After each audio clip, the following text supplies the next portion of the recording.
Welcome back. We're looking at US policy towards Africa in the lead up to President Obama's trip to Ghana. And joining me from the capital is Democratic Congressman Donald Payne, who chairs the House Subcommittee on Africa and Global Health. From London, we have Tesfa Michael Geratu, Eritrea's ambassador to the United Kingdom and Ireland. And here in Washington is Reed Kramer, Chief Executive and co-founder of All Africa Global Media, a leading distributor of African news and information worldwide. Let's get back to our questions. And there's a lot of discussion about the US African Command, AFRICOM as it's known, and it not finding a home because none of the countries in Africa wanted to host it, and it's in Stuttgart.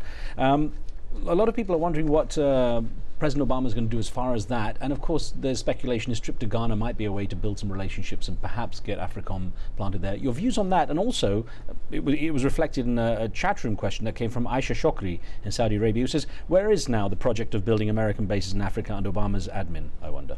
Well, AFRICOM has been poorly handled, whatever its merits or demerits, even by the admission of the previous administration. So it did, as you say, stir controversy everywhere. It hasn't found a home, although the U.S. government has always said it was never intended to be based in Africa, and that building bases in Africa is not a component of AFRICOM. Be that as it is, a lot of people see it as a base building, see it in Cold War terms or colonial terms. A lot of the thrust and direction of AFRICOM is towards peace building, increasing peacemaking capacity. And their training, I think, is underway in quite a number of countries of troops for peacekeeping purposes. Beyond that, it's it's reading motives into what is behind it will lead to different conclusions. I wonder, Congressman, that what might be the reason for the budget for AFRICOM and for security aid to Africa increasing so significantly now? Then, when there's yet to be a serious review of Africa's security policy from the USA, and what sort of message does that send? I mean, doesn't it contradict President Obama's message about building civic institutions? Well, no, I think that the whole AFRICOM question did not come up overnight. It wasn't just a 6-month plan. Evidently, this has been thought out by the Department of Defense for quite some time. It's just that I'm not on that committee, nor did the committee know that much about it. It was something that the military felt perhaps for the defense of the Gulf of Guinea and oil, or would the fight, the war on terror.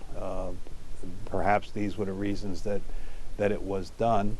And therefore the budget increases were built in as they built this program. The president can't undo everything. He's been there for 6 months.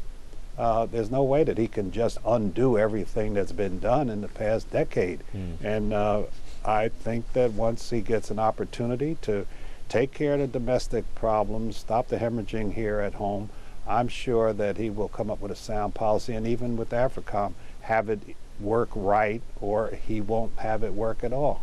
Well, Mona's in the UK joining us. Mona, what would you like to ask? What I would like to ask is, Mr. Obama, as an African man, part African, is what does he see about having free trade for Africa on a global level? Because at the moment we are being shortchanged, seeing that we are growing cocoa, and cocoa comes to England or goes to Switzerland, and it gets turned into chocolate and then gets sold back to us. We would like to be, what we would like to do is to actually manufacture the chocolate ourselves. Okay. Mona, let me put that to the ambassador. Ambassador, this is an interesting point. Obviously, the expectations of President Obama have been raised because of his African-American roots. I wonder if those expectations, in your opinion, are misfounded or ill-founded, and to what degree could he actually do something about free trade with Africa to improve the situation? And Mona, of course, was giving an example in the case of cocoa. I think we need to be realistic in terms of what Obama could do to Africa. The first thing that we need to see is, if you mention the issue of free trade, to think about free trade in this highly globalized world economic integration and rapid ICT transformation, the important thing is African countries should have their own independent stance, own their own decisions, and promote self-reliance through the creation of national capacity. This would require structural transformation of the economy and a great deal of investment. So what President Obama and others have to look is how investment should flow to Africa so that we could be competitive enough in the global free trade, in the global world economic integration. Until we do that, until we continue to depend on aid, then we are doomed to failure. And that has been the vicious cycle in the last 4 or 5 decades in Africa. Okay. So we have to come out of this situation through the creation of national capacity. I don't think we need to make sensational that President Obama is from Africa. Yes, from Africa, but we need to take into consideration there are geopolitical agendas, interests, especially economic interests, which complicate the smooth development in Africa, and take this into consideration alongside the present situation of national capacities in African countries. Eritrea is determined to promote the creation of national capacity on the base premises that I mentioned earlier. All right. Yeah, well, I'm going to get Barakat on the line from Canada. Barakat, what would you like to add?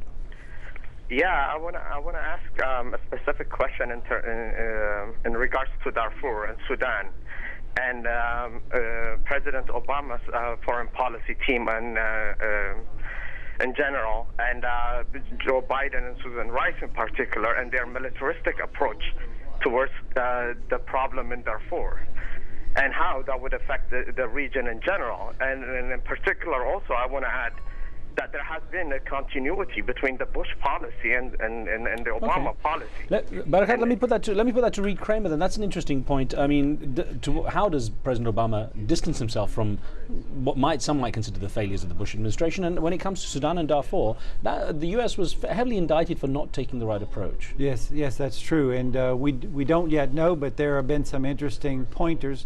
There was an all-party conference that took place in Washington 2 weeks ago with representatives from Sudan, including from the Khartoum government, which was barred from having anybody come to the United States in recent years, particularly after the indictment by the International Criminal Court of President Bashir. Right. So the President Obama's special envoy, General Scott Gratian, has reached out. He has talked about a dialogue. He's talked about the fact that they can't settle the issues of Darfur or the North-South conflict in Sudan without talking to all parties.